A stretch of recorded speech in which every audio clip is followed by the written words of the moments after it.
Today on the Stay-at-Home Chef, I'm showing you how to make leek and potato soup.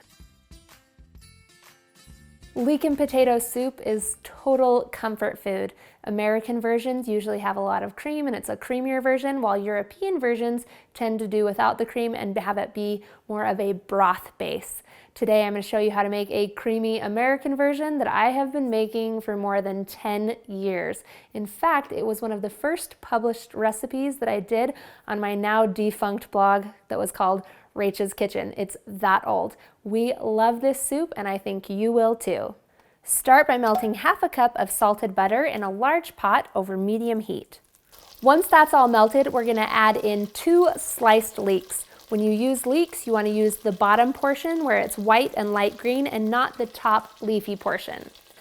Get the leeks in there and you'll season them with a teaspoon of salt and then stir to saute.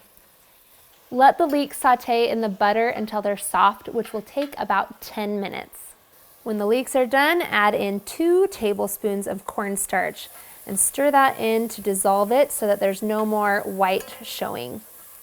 The cornstarch is going to act as a thickening agent and thicken up our chicken broth, which is what we're going to add in next. You'll need 4 cups or 1 quart of chicken broth. And you just want to give that a quick stir so that the cornstarch and leek mixture can all get incorporated into the chicken broth. Once you have that stirred in, we'll add in 4 cups of diced Yukon Gold potatoes. I like to use Yukon Gold potatoes for this because they have a thin, edible skin and they make for a really pleasant bite in your soup. Give this a stir and increase the heat and bring it to a simmer. Season it in the meantime with a teaspoon of salt and some pepper and give it a stir. Once it comes to a simmer, we're going to add in 2 cups of heavy cream.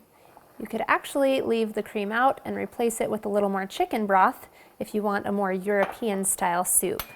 We'll give this a stir and you can see it's still at a simmer, so we'll reduce the heat to about a low heat and then we'll pop the lid on and let this simmer for about 30 minutes until the potatoes are tender. And then you're ready to eat.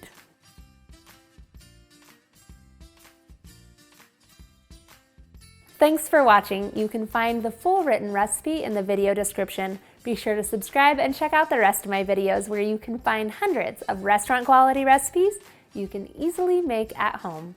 See you later.